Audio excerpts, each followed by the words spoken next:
Are you tired of your MIDI piano tracks sounding lifeless and robotic? When it comes to editing these parts, there are some things that you definitely shouldn't do and things that you should do to keep a natural sounding performance.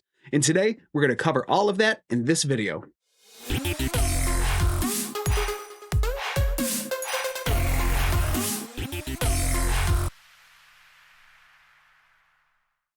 What's going on, everybody? Justin here with From Zero to Studio, and today I want to show you how to edit your piano MIDI tracks like a pro. And before we dive in and edit this track together, I want to make clear of two important things that you definitely should not do when editing your piano MIDI. First, don't highlight all of the MIDI notes and quantize them all to the grid. Quantization is a powerful tool for aligning MIDI, but it can also remove the natural feel of a performance. If you quantize everything to perfection, it can leave the piano sounding robotic. Even if a chord is played perfectly in time, there are inconsistencies to when each note strikes. By retaining those natural inconsistencies, it keeps your piano sounding human-like. Second, don't make all of your MIDI notes the same velocity. Varying velocities, or the differences in the loudness of each MIDI note, are crucial to keeping a natural sounding piano. If all the notes are the same velocity, this also can make your performance sound robotic. You can adjust velocities as needed, but aim to create a dynamic and expressive performance. So now that we've covered what not to do, let's walk through editing this MIDI track together. Take a listen to the piano.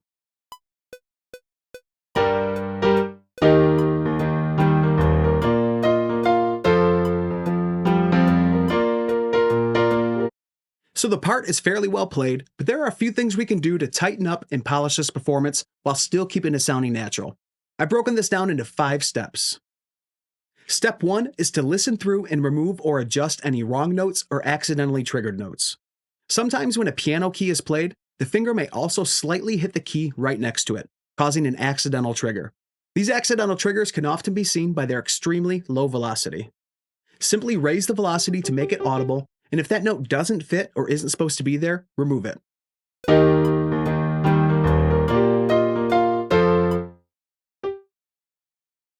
Also, if you come across any wrong notes in the track, simply move them to the correct note. The goal should always be to capture the best possible performance during recording, but this might be something that you encounter.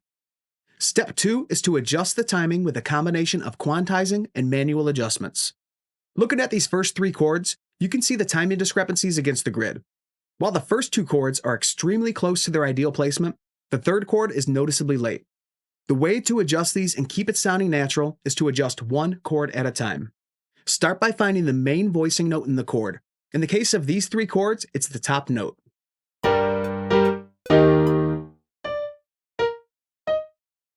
Highlight the entire chord and then drag the main voicing note to the grid.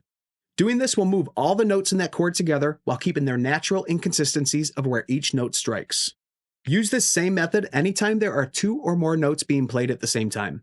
For individual notes that aren't being played in a chord, you can quantize these right to the grid. Step 3 is to adjust the velocities of any notes that were triggered too loud or too soft. Most of the performance should sound pretty natural, but listen carefully and make any adjustments if needed. Step 4 is to adjust the sustain pedal markings. Piano players use the sustain pedal to connect notes and create a smooth, flowing sound. These lighter and longer areas are where the sustain pedal is being pressed and held to connect the notes. The shorter, darker areas are where the sustain pedal is being released. This is typically at a chord change or another part that you don't want the notes to continue ringing. Look over the sustain pedal data and make sure that no parts are being cut off unnaturally and that no parts are carrying over too far into the next chord change. These pedal markings can often look a bit messy and aren't always accurate, so I like to draw in a perfect sustain pedal release, usually at about a 16th note in length.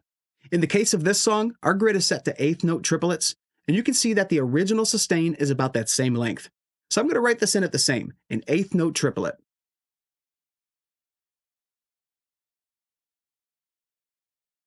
After writing the first, copy and paste that throughout the song to replace all of the sustain pedal data on the track.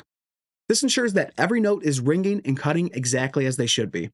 Of course, if there are any sections in the original performance that were not sustaining, be sure to write it in the same. After you paste your sustain pedal markings throughout the song, look and listen through to make sure that each note being played on a pedal release is carrying through to where the pedal engages again. If any notes are being cut short, simply extend the length of the note. Once you've finished all your edits, carefully listen through the track and make any final adjustments if needed. Here's a before and after of the unedited piano MIDI versus the final edited part.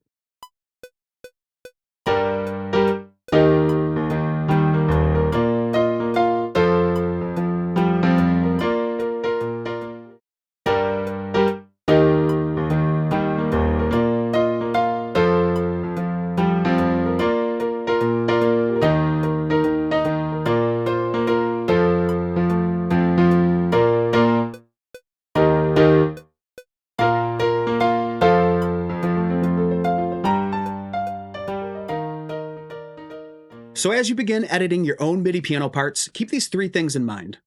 Edit in layers. Instead of trying to edit everything at once, approach it in multiple steps. First, start by making any timing adjustments as needed, then adjust any velocity changes, and then go back and look at the sustain pedal information to make sure that it's all accurate. Breaking it down into individual steps is going to make the editing process much more manageable and help to avoid any mistakes. Listen critically. As you edit, listen to the sound in detail and pay attention to the overall sound of the instrument as a whole. Remember that editing MIDI piano is about retaining the natural performance of the instrument and not just aligning to the grid. Adjusting velocities. If you can, do your velocity adjustments on the virtual piano instrument that you plan on using in the song. Some of these virtual instruments can require a lot of processing power from your computer, so often I'll use a generic MIDI piano instrument for editing, and then I'll copy that track over to the final instrument that I want to use in the song. Most of the time, any velocity changes you make will carry over well to another piano, but sometimes these need to be fine-tuned for that specific virtual instrument. At that, you should be well on your way to creating some great sounding MIDI piano parts. And if you have any questions or comments, just drop them down below. And of course, don't forget to like and share this video if it was helpful to you. Now, as you're working on improving your recording and mixing skills, if you want a guide that'll walk you through every step of the process from songwriting and recording up through mixing and mastering, you can download the roadmap to a radio-ready song. This guide covers the 5 steps required to take your song from sounding like a demo to sounding pro, and you can download it absolutely free as my gift to you by going to FromZeroToStudio.com/roadmap or by clicking the link below in the description, and you can start improving how you're creating and capturing your music. That's all I've got for you today. Thank you so much for watching and subscribing. I'll see you on another video soon.